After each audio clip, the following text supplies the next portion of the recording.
1절을 같이 한번 읽어보도록 하겠습니다. 시작. 그때 가이사 아구스도가 영을 내려 천하로 다 호적하라 하셨으니, 그때에 예수님이 출생하시기 그때에 가이사 아구스도라는 황제가 하나님 영을 내렸다, 이렇게 명령을 내렸다 말씀하고 있습니다.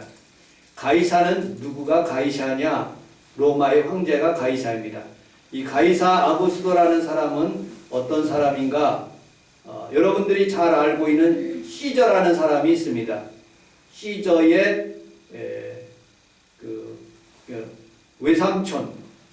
외삼촌이 바로 그 가이사 아구스도의 외삼촌이 시저인 것입니다.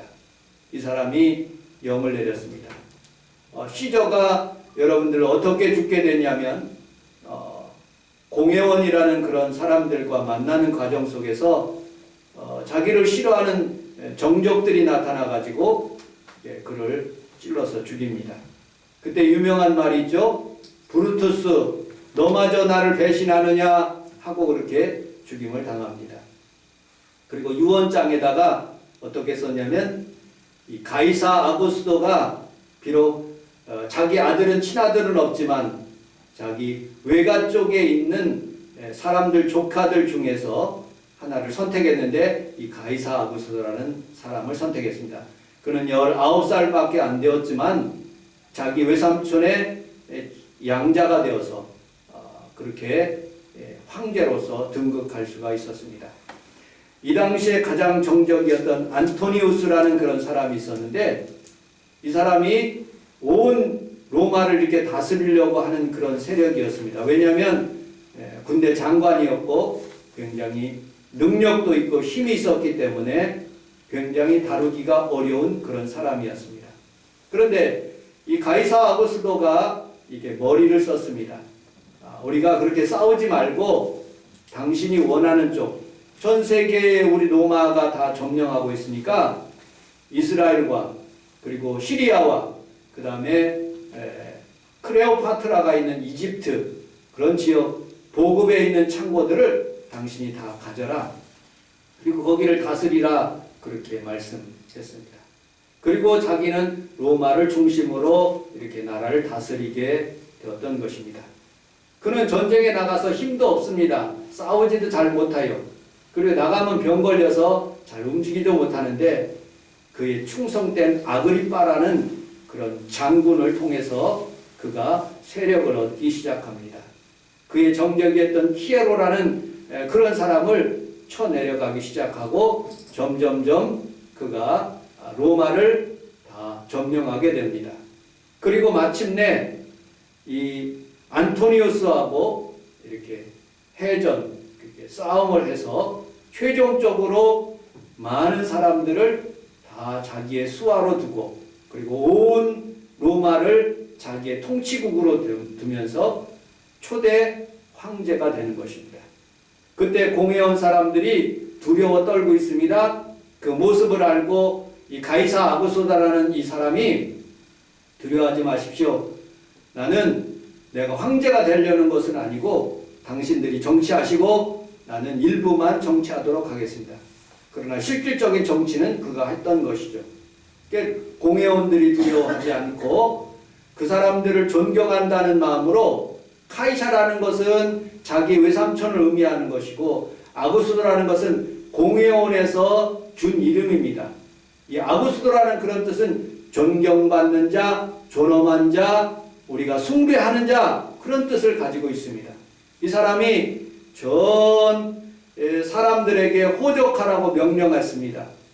왜 호적을 할까요? 첫째로는 세금을 걷어들이기 위해서, 두 번째로는 군사적으로 사람들을 이렇게 몇 명이나 되는가 이렇게 알기 위해서 호적하라고 했습니다. 호적은 이 요셉이라는 사람도 이제 호적하라고 갈릴리로부터 출생해서 베들레헴까지 가게 됩니다. 왜 베들레헴으로 갈까요? 오늘 성경에서 보니까 다윗의 집의 족속이라고 말씀하고 있어요. 베들레헴에서 성경에서 자세히 읽어보면 라헬이라는 그런 야곱의 처 라헬이 그곳에 장사되었고요. 그 다음에 룻과 그 다음에 보아스가 그곳에서 있어서 결혼하게 되었고, 거기에서 이제 이새가 나오고 그 다음에 다윗이 나오게 되는 모습을 보게 됩니다. 그리고 다윗이 이 전쟁을 할 때 너무너무나 물을 먹고 싶어서, 자기 고향의 물을 먹고 싶어서 베들레헴의 물을 떠오는 사람들, 나를 물 좀 먹게 해달라고 할 때 3명의 군사가, 장군이 가가지고 마침내 그 물을 떠와서 이 물을 먹지 않고 쏟아버리는 그런 모습을 보게 됩니다. 왜냐? 이건 피와 같은 그런 물이라고 생각했기 때문에 그렇습니다. 그래서 베들레헴으로 가서 호적하게 됐던 것이죠. 저도 우리 사모와 같이 결혼하게 되었습니다. 제 본적은 서울시 서대문구 부가연동 231번지입니다. 근데 호적을 하러 해야 되는데 어디로 호적하러 가느냐? 서대문 구청으로 제가 호적하러 가게 되었습니다. 결혼신고를 하게 되었어요. 그런데 서대문 구청에서 보증인 쓸 사람이 있어야 된다고 그래가지고 그 당시에 저희 아버지 도장, 목도장, 그 다음에 정아 아가씨, 우리 사모 동생, 여동생의 이름이 이정아입니다. 그 목도장을 파가지고 도장을 꼭 찍고 결혼식을 했다고, 혼인되었다는 그런 사실을 알리게 된 그런 기억이 있습니다. 여러분들, 이 당시에 호적하라고 했는데 많은 사람들이 다 자기의 고향으로 갑니다. 유다 사람들은 다, 다윗에 있는 족속들은 다 베들레헴으로 모였기 때문에, 수많은 사람들이 있었기 때문에 그는 돈도 없고 백도 없고 능력도 없기 때문에 그는 여관을 잡을 수가 없었습니다. 예전에 성경은 사관이라고 했습니다. 여관. 제가 게스트하우스를 한 적이 있었습니다. 돈이 없고 물질이 없었기 때문에 교회 빚은 많고, 그래서 3층 4층을 게스트하우스를 했는데, 여러분들 크리스마스 시즌이 되면 얼마나 많은 사람들이, 우리 게스트하우스 인기가 좋기 때문에 많은 사람들이 몰려와서 꽉꽉 차는 그런 모습을 봤습니다. 여러분들, 크리스마스 시즌 수많은 사람들이 즐거움을 가지고 행복을 가지고, 여러분들 해외도 여행 가고 수많은 사람들이 있었지만, 예수님의 출생하는 그런 모습을 보면 그는 그 요셉이라는 아버지와 어머니 마리아를 통해서 베들레헴으로 가는 도중에 임신하게 되었고, 그리고 또 잉태하게 되어서 출생하는 그런 어려움을 당하게 됩니다. 여러분들, 베들레헴이라는 곳에서 말구유에서 예수님께서 출생하게 된 모습을 보게 됩니다. 여러분들 중에 누가 말구유에서 출생한 사람이 있습니까? 여러분들 중에 누가, 여러분들 말의 먹이통에서 여러분들 태어난 그런 사람이 있습니까? 우리 주님은 능력의 하나님의 아들이시고, 그리고 또 우리 주님 말씀 한마디로 모든 것들을 창조하셨습니다. 그런데 왜 말구유에까지 오셨을까요? 예수님께서 낮고 천한 사람들까지도 구원하고 그들을 사랑하는 그런 마음으로 아주 낮게 인생의 가장 밑바닥에 있는 사람들까지도 구원하기 위해서 마구간에 오셨던 것이죠. 그리고 그곳에서 자라시고, 그리고 성장하시고, 십자가에 못 박게 달려다시고, 그리고 천국으로 하나님 나라로 올라가시는 모습을 보게 됩니다. 여러분들, 크리스마스만 맞이하는 귀한 성도들에게 우리 주님께서 겸손의 모습으로 아기 예수로 오신 것처럼 여러분들 가정 속에도 예수 그리스도가 놀라운 하나님의 성령으로 여러분들과 함께 하시기를 주님의 이름으로 축복합니다. 아멘. 그런데 이스라엘 백성들은 예수님을 영접지 않았다고 성경은 말하고 있습니다. 이사야서 1장 3절에 보면 임자도 알고 나귀도 그 주인을 알고 구유를 알건만은 이스라엘은 나를 알지 못하고 나의 백성은 깨닫지도 못한다고 이사야서 1장 3절에 말씀하고 있습니다. 그리고 요한복음에 보면 1장 11절에 보면 자기 땅에 오매 자기 백성들이 예수님을 영접지 아니하였다고 성경은 말씀하고 있습니다. 여러분들 하나님 앞에 살아가면서 우리 주님을 영접해야 되는데 크리스마스 시즌에 이 어려운 시즌에 주님을 여러분들 가정에 영접하셔서 흑암의 세력가 물러가고 질병이 떠나가고 놀라운 하나님의 은총이 있기를 주님의 이름으로 축복합니다. 왜 코로나 시대에 여러분 어려운 상황 가운데 왜 있습니까? 우리 주님이 필요하시기 위해서 이 땅에 오셨고 그 주님을 오늘도 부르는 자들에게 하나님의 은혜가 오늘도 임하게 될 줄로 믿습니다. 아멘. 저는 가끔씩 유튜브를 봅니다. 유튜브에 보니까 유재석과 김은희라는 작가가 이야기하는 그런 내용을 제가 보게 되었습니다. 이 김은희 작가가 자기 남편이 이 영화 감독인데 너무너무 돈이 없어가지고 지하실에서 살면서 쌀이 떨어져가지고 굉장히 어려운 시절을 살았다고 그렇게 고백하더라고요. 그리고 조금씩 자기의 역량에 글 쓰는 직업을 얻어가지고 시그널이라는 그런 작품을 만들어야겠고 킹덤이라는 그런 작품을 만들어가지고 전 세계에서 4번째로 많이 본 그런 넷플릭스의 그런 영화를 만들었습니다. 이 사람이 큰 부자가 되었어요. 지금은 부자가 되었지만 당시에 그 어려운 상황을 그 유재석이라는 사람하고 그렇게 이야기하는 장면들을 봤습니다. 그런데 제가 은혜를 받은 사건들이 하나가 있었어요. 이분이 언제 글을 쓰냐고 이렇게 물어봤어요. 유재석 씨가.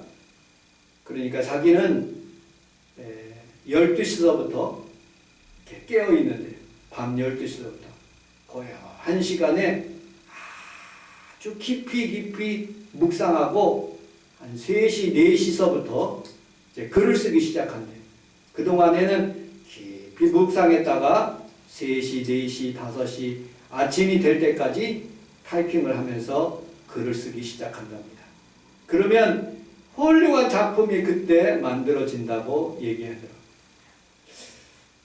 저도 은혜를 받았어요. 왜? 저희들은 새벽에 우리 권사님과 우리 권사님이 같이 우리 사모와 같이 이 새벽 기도를 해요. 우리 김재복 집사님도. 그런데 여러분들 기도를 하면 30분 그 다음에 1시간 7시가 되고 8시가 되면 오랜 동안 1시간, 2시간, 3시간 그렇게 오랫동안 기도를 하면 영적으로 무엇인가 느껴지는 게 있어요.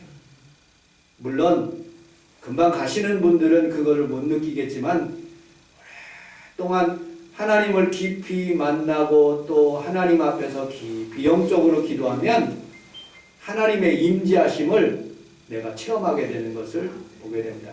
그때 하나님께서 지혜도 주시고 은혜도 주시고 치료도 주시는 모습을 보게 되죠. 여러분들 그리고 이 김은혜 작가가 그런 식으로 얘기를 하더라고요. 하나님께서 당신에게 무엇인가 하나 도와주기를 원하는 것들이 있다면 당신 뭘 구하겠느냐 그랬더니 하도 타이핑을 많이 쳐가지고 손과 팔목이 너무 아프대요. 관절이 너무 아파가지고 몸소리친다. 훌륭한 작품을 나오기 위해서는 사람이 진액과 같이 어려운 부분들이 있구나 하는 것을 깨닫게 되었어요. 여러분들 우리는 살아가면서 수많은 사람들이 다 훌륭한 사람들이 다 이렇게 거저 얻은 것 같지만 우리 예수님께서도 가장 낮게 여러분들 베들레헴 말구유까지 오셔서 죽으시고 고통당하셔서 그렇게 우리들에게 생명의 길을 열어주시고 치료의 길을 열어주신 것처럼 여러분들 삶 속에서도 하나님의 은혜가 있기를 주님의 이름으로 축복합니다. 아멘. 크리스마스 시절이 이 시즌이 되면 꼭 절기에 맞는 설교를 해야 되기 때문에 참 어려운 부분이 있었어요. 그런데 이번에는 코로나 바이러스라는 그런 기간 속에서 어디 목사님들과 만날 기회도 없고 그래서 서재에 있는 책들 중에 하나씩 읽기 시작했습니다. 그 중에 하나의 책이 오두막이라는 그런 책입니다. 이 책은 미국 700만 독자를 감동시킨 사랑의 이야기고 전 세계 30개국의 독자들에게 감동을 줘서 번역된 책입니다. 그리고 뉴욕타임즈의 49주 연속 1위에 머물렀던 그런 책의 내용입니다.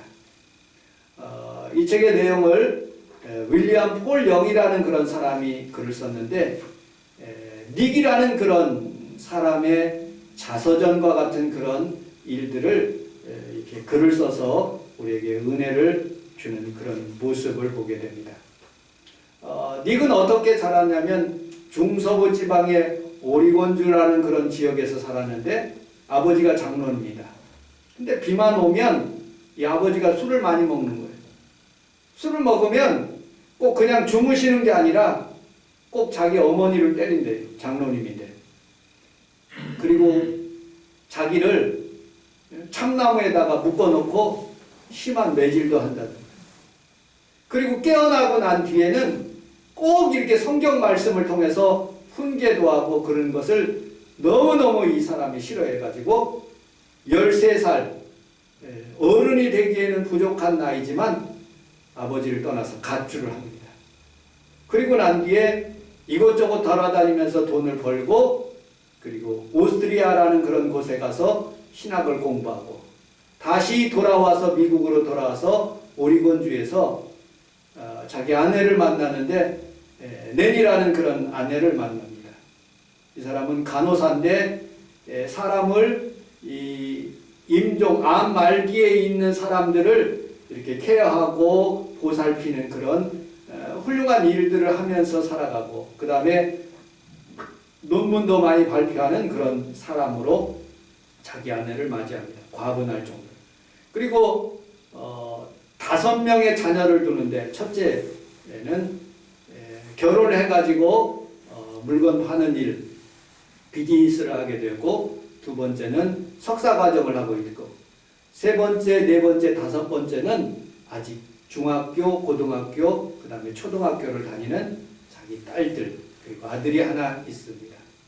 그렇게 단란하게 살아가는 그런 삶 속에서 이 사람이 어려움을 겪게 되는 그런 과정 속에서 하나님을 만나는 그런 과정을 여기서 그리고 있습니다. 그는 초등학교, 중학교, 고등학교 다니는 그런 아들 하나, 딸 둘을 데리고 오리곤 주에 있는 어디를 찾아가냐면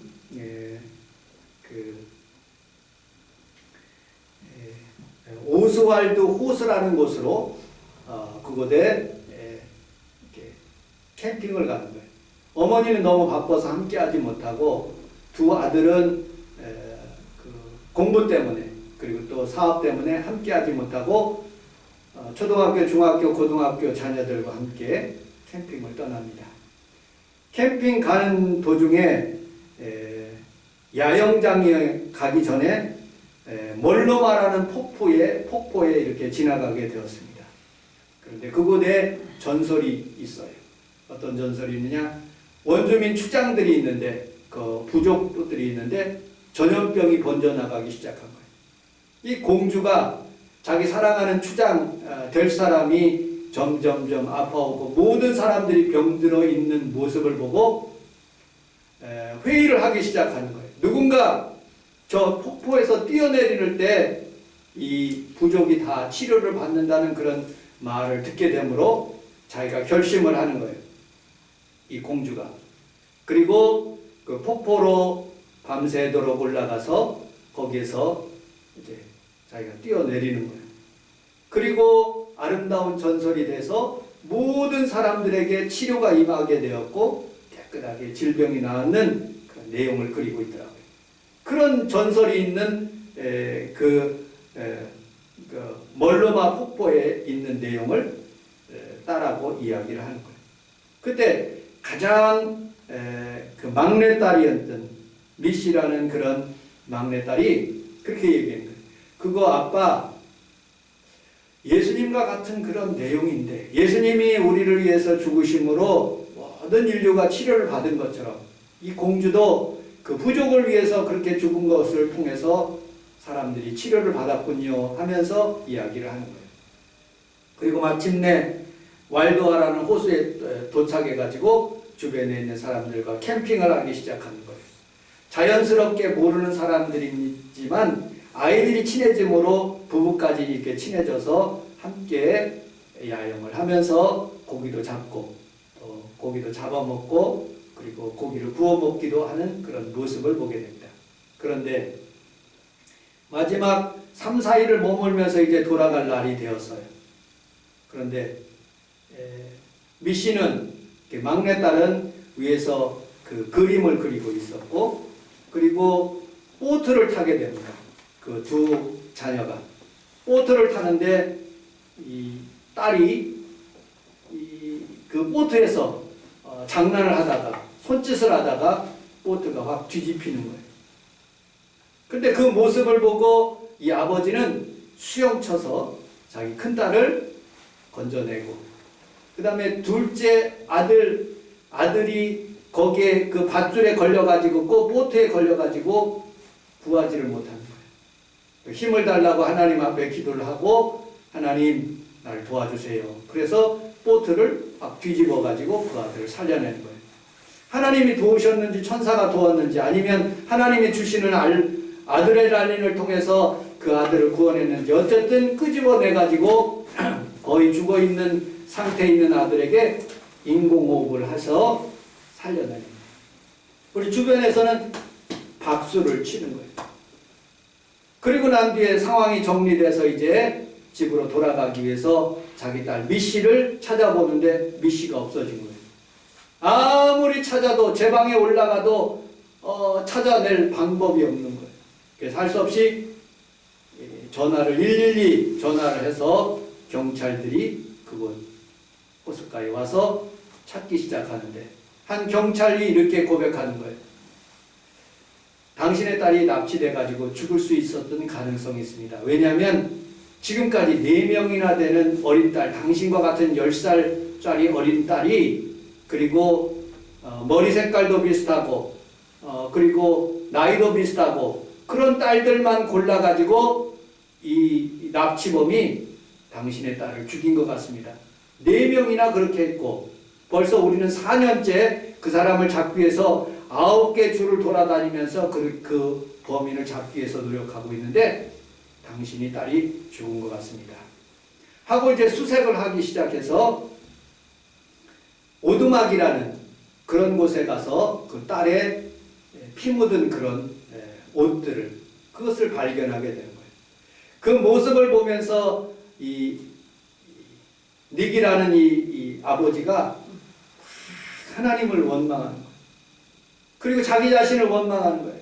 내가 조금만 일찍 출발했으면 우리 자녀들이 보트 타는 것을 내가 못하게 했으면 우리 미씨와 함께 있었으면 하면서 자기 자신을 책망하는 거예요.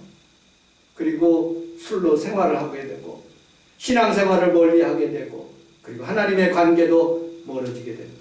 나는 실패한 아버지다. 나는 이제는 회복할 수 없는 나의 상태다.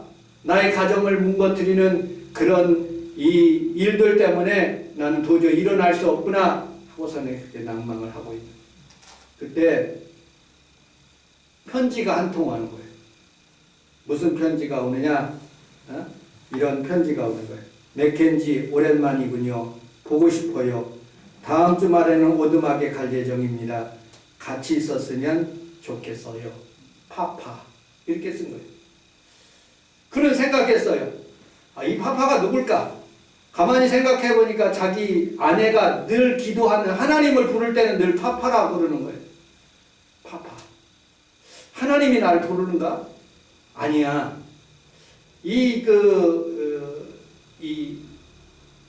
자기 딸을 죽인 이 사람이 우리 가정을 더 구렁텅이로 넣기 위해서 그렇게 하는 거구나 하고 그렇게 생각이 들었던 것이죠. 그런데 그는 마음에 결심했어요. 왜냐하면 파파라고 하나님이 부른다는 것을 확신을 가지고 그는 오두막으로 차를 몰고 가게 되는 것이죠. 그런데 그곳에서 기다리는 사람이 3사람이 있는 거예요. 성부, 성자, 성령의 이름에 하나님이라는 분이 거기서 오두막에서 기다려요. 갈 때는 겨울이었습니다. 무지하게 추운 겨울이었지만 그때 그곳에 도착하니까 30초 안에 여러분들 눈 녹듯이 모든 눈이 녹고 따뜻한 봄바람이 불어오고 새가 쥐저기는 그런 아름다운 광경으로 이 오두막이 변하는 거예요. 그리고 첫 번째 하나님이 어떤 식으로 나타나느냐? 뚱뚱한 흑인 여성으로 나타나기 시작합니다. 그리고 이 닉에게 그렇게 물어요. 잘 왔다. 내가 음식을 만들어주마. 그리고 이 닉이 당신의 이름을 묻는 거예요.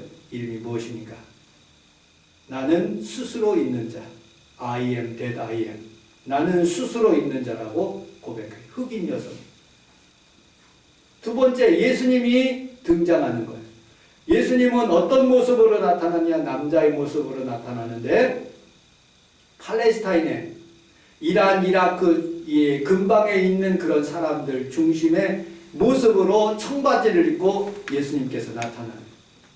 그리고 예수님께서 그에게 믿게 하기 위해서 호숫가로 데리고 가가지고 얘야 한번 물길이로 한번 걸어봐라. 그러니까 어떻게 내가 물길이로 걷습니까? 너는 내 팔짱만 끼면 된다. 그리고 팔짱을 끼고 무리를 걷게 하는 거예요. 그리고 놀라움을 경이로움을 발견하면서 예수님처럼 베드로처럼 그는 예수님을 고백하게 되는 거예요. 기적의 주님을 만나게 되는 거죠. 세 번째 여성이 있었습니다. 그 사람의 여성은 동양인으로 나타나는 거예요. 중국인의 모습으로, 몽골인의 모습으로, 그리고 사라유라는 그런 여인의 모습으로 이름이 사유라는 여성으로 나타나는데 성령님께서 어떻게 그 사람에게 선악과에 대해서 설명도 하고 그리고 자기의 딸의 죽음으로 있어서 마음에 치유하는 그런 과정 속에서 눈물을 흘리는데 눈물을 닦아주는 성령님께서 여러분들의 눈물을 닦아주시는 그런 모습으로 주님께서 나타나시는 거예요. 그리고 우리 주님께서 음식을 주시며 그리고 그 사람을 치료하시며 그리고 기적을 베풀어 주시며 다시 소생할 수 있도록 다시 회복할 수 있도록 그렇게 오두막으로 부르는 거예요. 여러분들 우리 성원 순복음교회가 마구간이면서 오두막인 것을 여러분들이 믿으시기를 주님의 이름으로 축복합니다. 아멘. 수많은 사람들이 살아가고 있어요. 여러분들 하나님께서 온 세상 우주 만물을 창조하셨을 때 오직 인간만이 최고의 축복을 받고 살아갈 수 있도록 축복하는 그런 삶을 주셨어요. 첫째로 말을 할 수 있도록 도와주신 거예요. 말을. 그리고 글을 쓸 수 있도록 이 머리를 허락하신 거예요. 그 다음에 말뿐만 아니라 글을 쓸 뿐만 아니라 지식을 주셔서 그 지식을 습득하여서 좋은 물건들을 발견하고 수많은 좋은 것들을 만들 수 있도록 하나님께서 예전에는 토굴에서 살았지만 지금은 10층, 20층 우리 교회만 해도 5층의 건물을 이렇게 올릴 수 있도록 하나님께서 은혜를 주시고 지혜를 주셔서 이런 건물들을 짓게 하신 거죠. 100층도 짓고 123층도 짓는 그런 모습을 보게 됩니다. 여러분들 달나라까지 갈 수 있도록 그렇게 하나님께서 우리에게 지혜를 주신 거예요. 사람들은 살아가면서 그런 지혜를 활용합니다. 그것보다도 더 위대한 하나님의 창조작품 중에 여러분들에게 주신 또 한 가지가 있어요. 영적으로 깨달을 수 있도록 하나님께서 우리에게 그런 감정을 주신 거예요. 영적인 힘이죠. 여러분들 동물들은 영적인 힘이 없어요. 그들은 하나님께 예배하는 것도 없고 무서운 것도 없고 귀신도 모르고 아무것도 몰라요. 그런데 우리는 하나님을 느끼게 되고 천국과 지옥이 있다는 것을 확신을 가지고 살 수가 있는 것이죠. 여러분들 그것을 하나님께서 우리에게 주셨어요. 그리고 모든 사람들에게 자유롭게 예수 믿는 사람이나 예수 믿지 않는 사람들이나 다 자유롭게 살아갈 수 있도록 하나님께서 은혜를 베풀어 주신 거예요. 그런데 경쟁 사회를 살아가다 보면 누구는 똑똑한 사람이 있고 누구는 잘하는 사람이 있을 수 있어요. 그런데 수많은 사람들 가운데 마구간이나 오두막과 같이 형편없는 그런 낭망의 시간을 보내고 있는 사람들이 있을 수가 있다는 거예요. 왜냐하면 경쟁의 시대이기 때문에. 그때 우리 주님께서 마국간에도 오시고 오두막에도 찾아오셔서 여러분들의 질병을 낫게 하시고 환경을 바꿔주시고 치료해 주시는 거예요. 아멘. 그러니까 우리 주님께서 필요한 것이죠. 믿는 사람들에게 그런 것들이 오늘도 우리에게 필요한 것입니다. 아멘. 여러분들 크리스마스예요. 여러분들 사람은 죽으면 기일을 통해서 그것을 기념하기 위해서 제사를 드려요.